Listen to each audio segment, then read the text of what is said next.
काल दिनांक 18 एप्रिल रोजी रामनवमीनिमित्त सकाळी 7:30 वाजता श्री सप्तशृंगी निवासिनी देवी ट्रस्टच्या मुख्य कार्यालय ते मंदिरापर्यंत देवीच्या सुवर्ण अलंकारांची आणि आभूषणांची मिरवणूक काढण्यात आली आहे।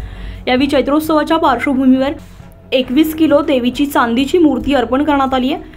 श्री सप्तशृंगी देवीचे जगभरात विविध भाविक आहेत, त्यापैकीच एक ॲडव्होकेट प्रशांत पाटील, श्री शिवाजी मानकर, सौ उमा भास्कर, ॲडव्होकेट सचिन देशमुख, ॲडव्होकेट सचिन शिंदे, चोक्षी रमेश, श्री महेश माळवे, राहुल सावळे यांच्याशी आवश्यक तो समन्वय साधून ॲडव्होकेट श्री दीपक पाटोदकर यांनी हा समन्वय साधून विश्वस्त संस्थेत 21 किलो वजनाची श्री भगवतीची चांदीची मूर्ती आणि 7.5 किलो वजनाचे चांदीचे घंगाळ आज विश्वस्त संस्थेत अर्पण करण्यात आले।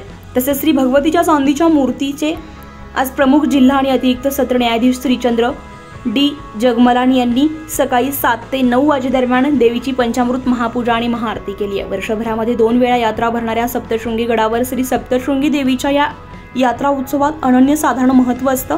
या दरम्यान खानदेशातील लाखो भाविक सप्तशृंगी गडावर श्री भगवती सप्तशृंगी देवीच्या दर्शनासाठी पायी हजेरी लावतात। असा हा उत्सव 17 एप्रिल पासून ते 23 एप्रिल पर्यंत साजरा होणार आहे। नमस्कार। उद्यापासून चैत्र गडावरती चैत्रोत्सव चालू होत आहे। त्यानिमित्त ट्रस्टच्या विनंतीनुसार आपण एक ऑर्डर बनवली होती चांदीची 21.5 किलोची भगवतीची मूर्ती आणि त्याच्यासाठी अभिषेक पात्र म्हणून गंगाळा 7.5 किलोचं बनवलं होतं।